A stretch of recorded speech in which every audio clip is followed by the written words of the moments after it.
Direction le Mississippi cette semaine pour une bien triste histoire, celle d'un enfant qui, pour aider sa mère en détresse, a appelé le 911. Les policiers sont arrivés, oui, mais devinez sur qui ils ont tiré ? Eh bien, sur l'enfant, un jeune garçon de 11 ans. Découvrez une affaire qui a fait le tour du monde. Aujourd'hui, la triste histoire d'Adérienne Murray.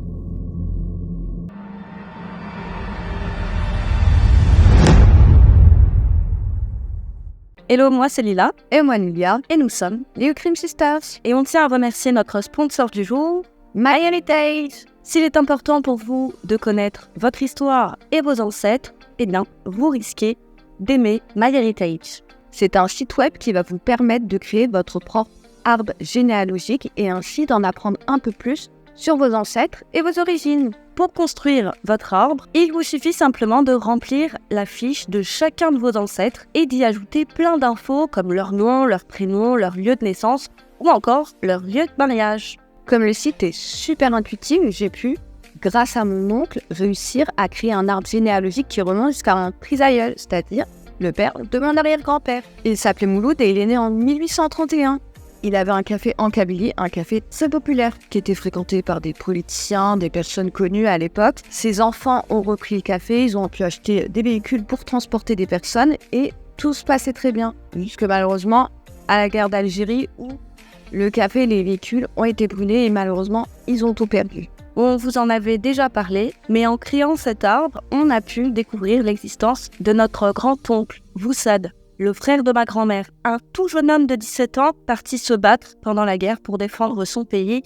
Et malheureusement, une fois la guerre d'Algérie terminée, quand les autres combattants sont revenus, lui n'est jamais revenu. Il est porté disparu depuis le jour de son départ et il restait par chance une photo de lui que ma grand-mère, donc sa sœur, a gardé précieusement toute sa vie. Et comme le site permet aussi de restaurer, de coloriser et d'animer les vieilles photos, on a pu améliorer la seule photo qui reste de lui et même l'animer. Et quand on l'a montré à notre grand-mère, c'était quand même beaucoup d'émotions. On a fait la même chose avec des vieilles photos de très mauvaise qualité de mon père et de mon grand-père, parce qu'on a perdu notre père très jeune et puis on avait très peu de photos de notre grand-père. Donc j'avoue que j'étais aussi super contente d'avoir enfin, grâce au site, des photos de bonne qualité des personnes de ma famille que j'avais perdues. Ouais. Mais en plus d'un voyage dans le temps, vous pouvez faire plein d'autres choses. Vous pouvez retrouver d'autres membres de la famille, par exemple. Et comme MyHeritage est le site numéro 1 de généalogie dans le monde, eh bien, il dispose d'une base de données de plus de 19 milliards de documents historiques. Et on a pu, grâce aux outils de recherche disponibles sur la plateforme, retrouver énormément de documents et d'autres membres de notre famille assez facilement et juste en tapant le nom de famille de nos parents. Ainsi, grâce au registre d'immigration et aux actes d'état civil, j'ai retrouvé de nombreuses personnes que j'ai rapidement pu rajouter à mon arbre. Comme ça, vous allez pouvoir retrouver des membres de votre famille que vous n'auriez jamais retrouvés aussi rapidement. Il y a des personnes qui pensent par exemple ne pas avoir beaucoup de famille et puis clac, en 2 clics, se rendent compte que c'est pas le cas. Par exemple, on est algérienne, mais on a découvert qu'on avait énormément de familles en Tunisie. Mais il y a encore plus simple, grâce à la fonction Instant Discovery, qui va comparer votre arbre généalogique à celui des millions de personnes inscrites sur le site et grâce aux bases de données historiques.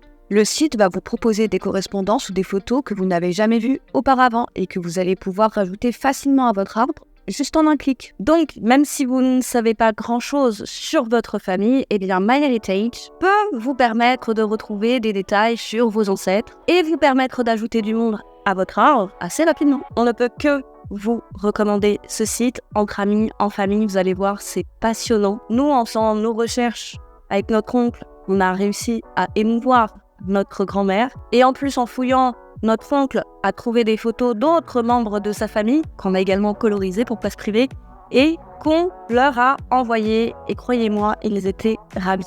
Le site est vraiment sympa, alors n'hésitez pas à vous rendre sur MyHeritage. Vous bénéficiez de 14 jours d'essai gratuits, plus 50% de réduction sur l'abonnement premium. Alors, foncez. Quant à nous, on vous laisse avec la vidéo. L'affaire du jour se passe dans la petite ville d'Indianola, dans l'État du Mississippi, aux États-Unis. Elle se passe dans la nuit aux petites heures du matin, le 20 mai 2023. Tout le monde dort à point fermé chez les Murray. Il y a la maman, Nakala, son fils, Adérienne, 11 ans, sa fille, ainsi que son neveu de 3 ans. Et donc, Alors que tout le monde dort paisiblement, quelqu'un frappe à la porte. Il s'agit de l'ex de Nakala Murray. Il n'est autre que le père de la petite dernière, et il est rouge de colère. Il veut en découdre et exige qu'on lui ouvre la porte. Et Nakala, qui connaît le spécimen, a peur. Il est du genre caractériel, violent aussi, et à cette heure-ci, il est sûrement alcoolisé. Elle sent que les choses peuvent dégénérer à tout moment. Elle lui demande alors de partir, mais il refuse. Le ton monte. Nakala se met alors à pleurer. Elle est terrifiée à l'idée qu'il ne pénètre de force dans leur domicile, une petite maison en briques, et forcément, tout se grabuge à réveiller les enfants, et notamment le plus grand, son fils Aderian, 11 ans. Nakala décide alors de lui confier son téléphone portable et elle lui dit d'appeler la police ainsi que sa grand-mère pour les alerter de la situation. Le petit fonce se cacher dans sa chambre et appelle aussitôt le numéro des urgences, le 911. Et il s'agit là d'un cas tristement ordinaire de violence domestique, et Aderian précise à l'opérateur que sa mère a peur, et quand on lui demande si l'intrus a une arme, il précise que non. Puis il appelle sa grand-mère qui lui dit de rester cachée et d'attendre la police. 2 agents de police ne tardent pas à arriver sur les lieux. À ce moment, l'ex en colère est déjà parti. Ne reste donc plus que la petite famille à la maison, mais ça forcément, les policiers ne peuvent pas le savoir. Et l'un d'eux va donner un coup de pied sur la porte et ordonner à tous les occupants de la maison de sortir les mains en l'air. Nakala est tout de même rassurée. Elle lève tout de même les mains en l'air par prudence, et à peine a-t-elle eu le temps d'ouvrir la porte et d'expliquer que c'est bon, son ex est parti et elle est seule désormais avec ses 3 enfants, que voilà que l'un des agents, l'agent Greg Capers, se met à enfoncer la porte, et selon la version de Nakala, il était agressif et il s'est mis à la frapper pour lui faire évacuer les lieux. Nakala fait ce qu'on lui dit, elle se précipite à l'extérieur et c'est là qu'elle entend un coup de feu, au moment où elle-même sort à peine de chez elle. Et dans sa tête, forcément, ça fait tilt. Elle se retourne et ce qu'elle voit, c'est tout simplement l'une des pires choses qu'un parent puisse vivre. Elle voit son fils, le petit Aderian, le visage déformé par la terreur, courir vers elle. Et du sang jaillit de sa poitrine. Elle n'en revient pas. Elle réalise qu'on vient de tirer sur son fils. Et le pauvre a tout juste eu le temps de se réfugier dans les bras de sa mère. Mais bien que sous le choc, Nakala garde la tête froide et elle compresse immédiatement la blessure à l'aide de ses mains pour limiter l'hémorragie. Et l'enfant est hébété. Et l'une des premières choses qu'il dira à sa mère, c'est « Maman, je ne veux pas mourir ». Et la scène est déchirante. Forcément, les policiers se rendent compte qu'en plus d'avoir tiré sur un innocent, ils ont tiré sur un enfant. Ouïe, en termes de bavure policière, il est difficile de faire mieux. Et pour mieux comprendre, il faut remonter au moment précis du tir. Après avoir jeté comme une malpropre la mère dehors, le petit Aderian, qui souvenez-vous était caché dans sa chambre, va lui aussi sortir les mains en l'air. Le pauvre a peur, les policiers sont en train de hurler dans la maison, puis à peine a-t-il passé le pas de la porte du salon, à peine il apparaît en fait dans l'embrasure, qu'une douleur fulgurante l'envahit, comme un choc électrique en pleine poitrine. Vous l'aurez compris, l'agent Capers vient de lui tirer dessus, et ce sans aucune sommation, aucun avertissement, aucun « ne bougez plus, on va tirer sur vous » ou quoi que ce soit. Le petit n'avait de fait aucune chance. Et quand il a réalisé qu'on lui a tiré dessus, bien comme je vous le disais, il a couru se réfugier dans les bras de sa mère. Sa mère, Nakala, dira, je cite, « Le policier a tiré si vite qu'il était strictement impossible pour lui de savoir s'il abattait un homme, un garçon, un cochon ou une vache. Il a tiré si vite qu'il ne pouvait pas le savoir, ça a été instantané. » Fin de citation. Forcément, les policiers vont appeler en urgence une ambulance, et pendant ce temps, le petit Aderian lutte pour sa vie. Sa mère essaye au maximum de maintenir son attention. Il faut qu'il parle, il ne faut surtout pas qu'il ferme les yeux. Et alors qu'elle lui porte donc les premiers secours, qu'elle maintient fermement le point de compression de la blessure, l'agent Capers lui ordonne de bouger. Elle s'est dit qu'il était fou, elle dira, il m'a dit de bouger. Mais oh que non, je n'allais pas bouger. Le sang ne faisait que de couler, il jaillissait et il me demandait comme ça de retirer le point de compression. Et d'ailleurs, je fais une petite pause, je ne sais pas s'il y a du personnel soignant parmi vous, mais je me suis demandé si c'était bien malin de demander à quelqu'un d'arrêter une compression comme ça, une compression qui, en plus de ça, est bien exécutée.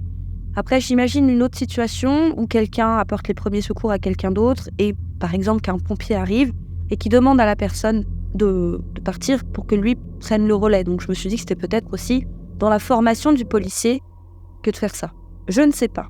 Si quelqu'un sait, n'hésitez pas à nous le dire. Et donc, malgré les ordres de l'agent Capers, Nakala ne bouge pas. Elle n'a Dieu que pour son fils, elle ne cesse de lui parler, de le rassurer. Non, tu ne vas pas mourir.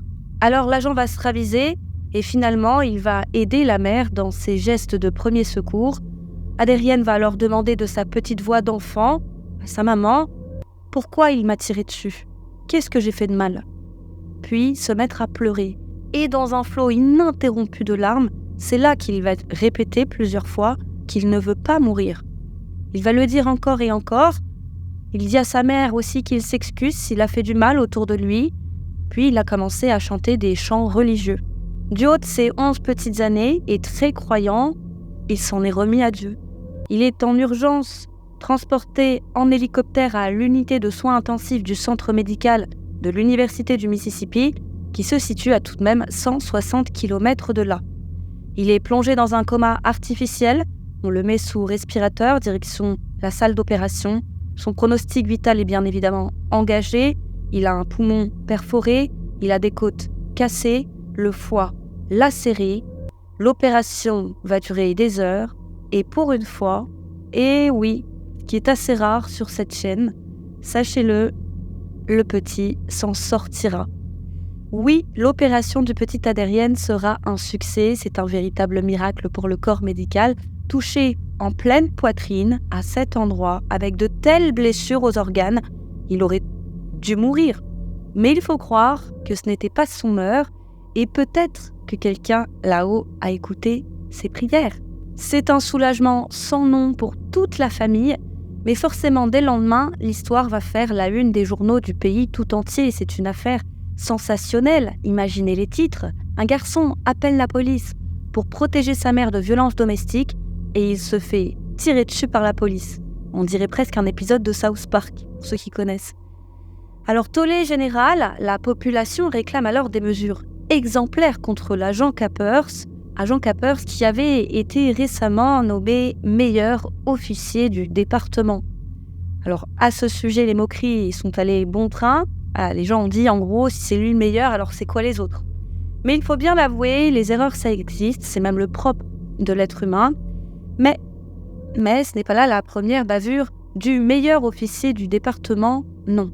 Capers avait utilisé son taser sur un certain Kevin Franklin, qui était déjà menotté et à terre. C'était seulement 5 mois avant les faits. Et Franklin avait porté plainte pour utilisation de la force excessive, mais en vain. Quant au meilleur officier de l'année, il n'avait fait l'objet d'aucune mesure disciplinaire, pas même une petite mise à pied histoire d'eux. Et forcément, ça ne va pas arranger son affaire aux yeux de l'opinion publique.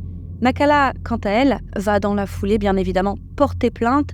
Son avocat, Maître Moore, va déclarer à la BBC « Vous ne pouviez pas percevoir s'il était un adulte ou même s'il était une menace, parce qu'il n'avait rien dans les mains. Je ne vois pas pourquoi on a tiré sur Adérienne. » Il a ajouté que le garçon ne faisait qu'obéir à sa mère et qu'il a failli mourir pour ça. Et que finalement, ça aurait pu arriver à n'importe quel enfant. Nous sommes alors le 5 juin et c'est au pénal qu'elle va porter plainte pour voies de fait grave, entre autres. Et il y a finalement un moyen simple de savoir toute la vérité sur cette histoire. Il suffirait de regarder les images de bodycam que portaient les agents au moment des faits, notamment celle de l'agent Capers. Alors l'avocat de Nakala va les réclamer, mais voilà, on lui refuse ces images, et pire même, on lui refuse de ne serait-ce que visionner les images.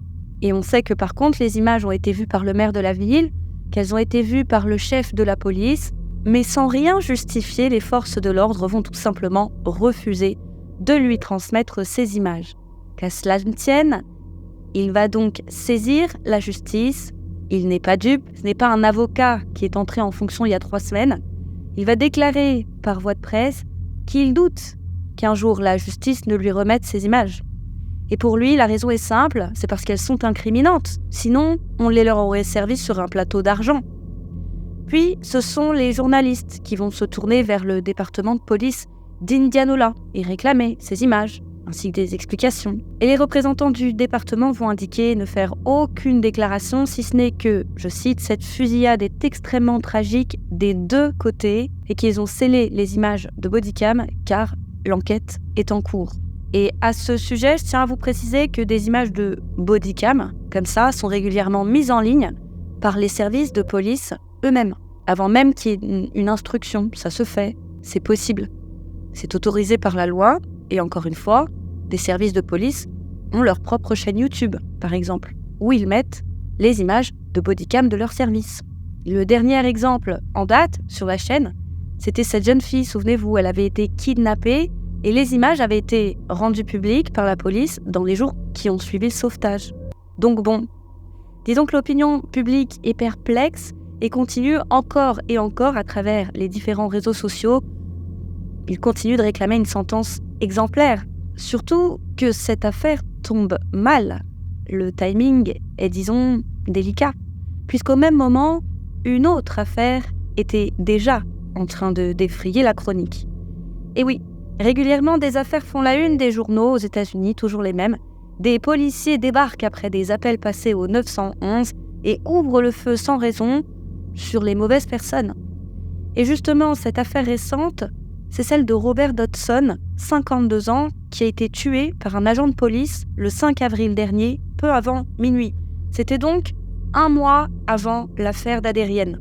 Et l'histoire est hallucinante. Elle s'était passée à Farmington, au Nouveau-Mexique. Les policiers ont été appelés dans le cadre de violences domestiques.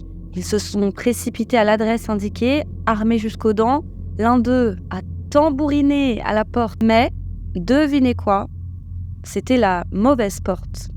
Et oui, ce n'était pas cette maison, mais celle d'à côté. Alors le pauvre Robert, qui dormait avec sa femme, quand il a entendu tout ce grabuge, il n'a pas compris. Alors il s'est jeté sur son arme, un petit revolver qu'il cachait sur son frigo, dans un réflexe purement défensif, pensant probablement avoir affaire à des intrus. Il n'a pas répondu aux sommations à ouvrir la porte. Et selon sa femme, les agents ne se sont jamais présentés comme tels. Sinon, bien évidemment qu'ils auraient ouvert la porte. Alors le pauvre Robert s'est finalement décidé à se diriger vers sa porte. Il a entrouvert doucement la porte avec sa petite arme à la main. Il a été ébloui par les lampes torches des policiers qui étaient braqués sur lui, sauf qu'à peine a-t-il eu le temps de comprendre la situation, toujours ébloui par ces faisceaux lumineux, et bien que les 3 officiers de police en face de lui ont tiré dessus, le tuant sur le pouce.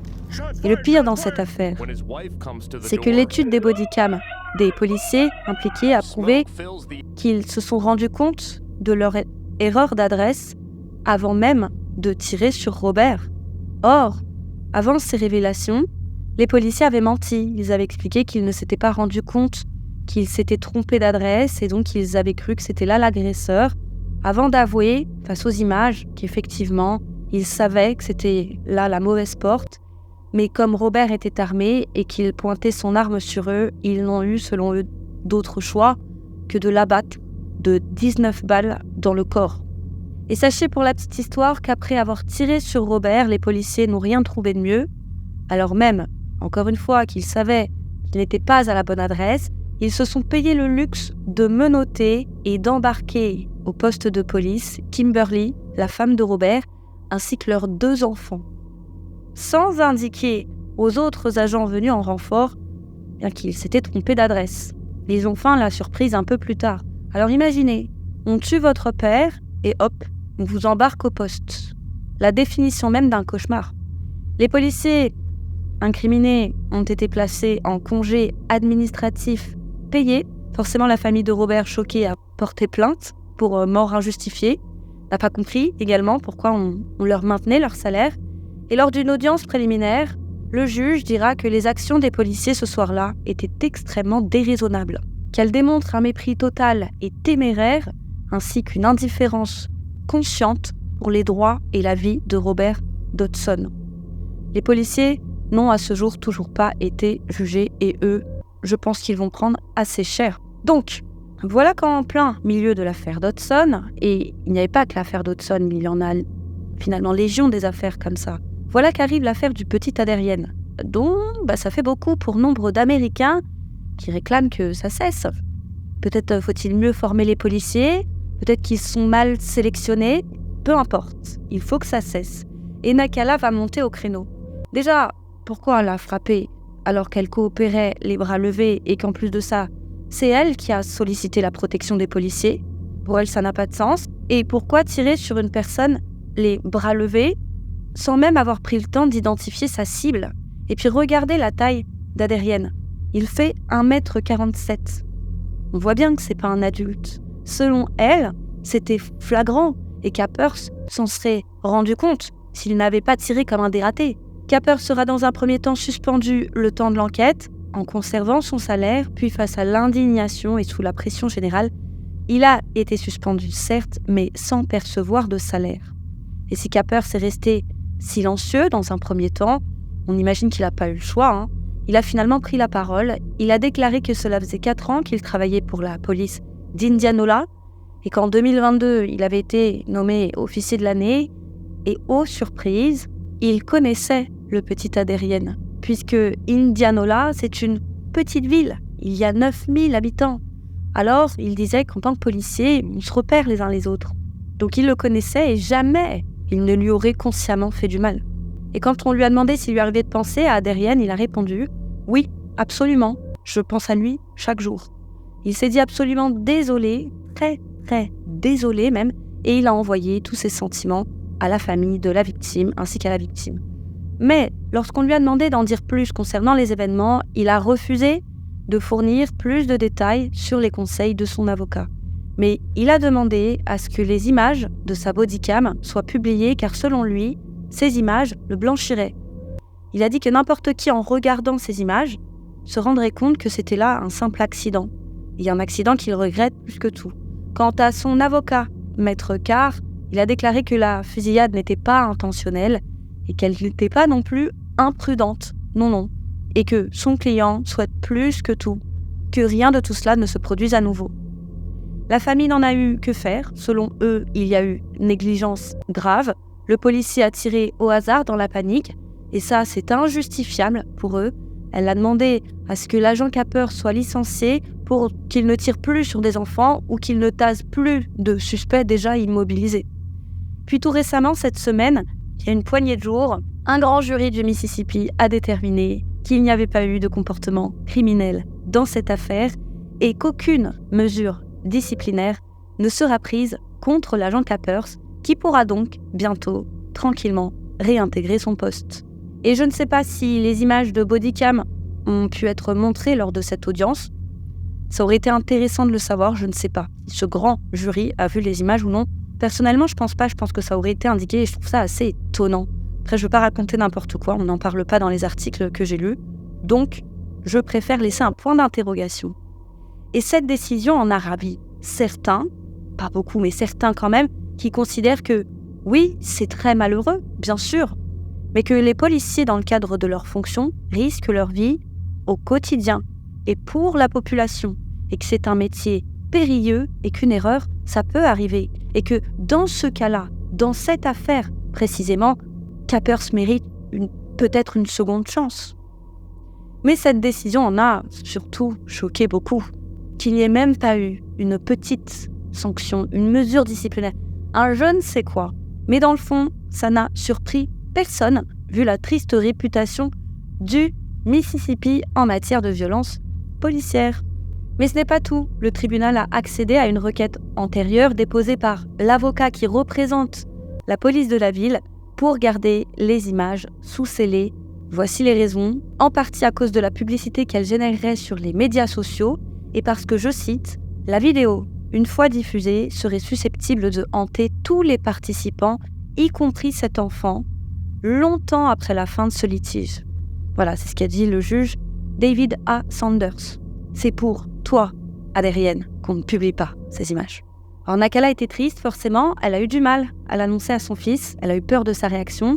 qu'il se sente abandonné, comme si sa vie et sa sécurité n'avaient finalement aucune importance aux yeux de la justice. Elle le lui annonça alors qu'il revenait de l'école. Le petit était déçu, forcément, et il n'a rien dit. La police a fait appel de la décision et continue de réclamer désespérément les images des bodycams des policiers. Ils ont de ce fait également exigé le licenciement du chef de la police d'Indianola, Ronald Sampson, pour refus de transmettre les images des bodycams.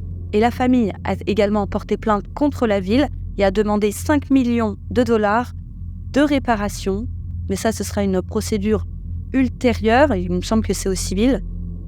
C'est pas, il me semble.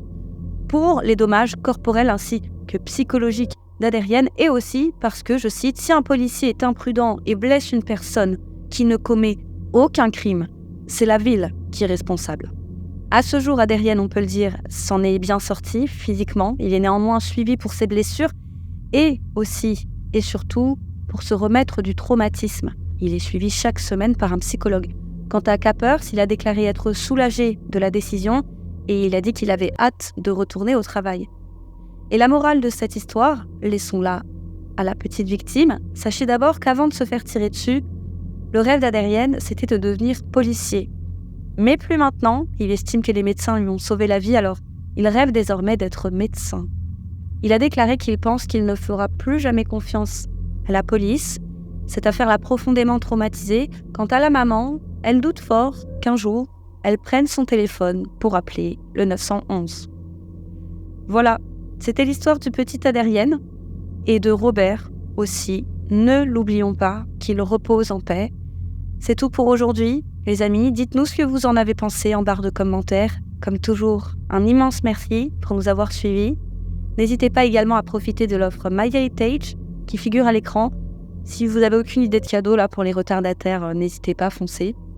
Et vous pouvez également nous suivre sur nos réseaux sociaux, les YouCrime Sisters. Quant à moi, je vous dis à très vite sur YouCrime pour une autre triste histoire, les amis.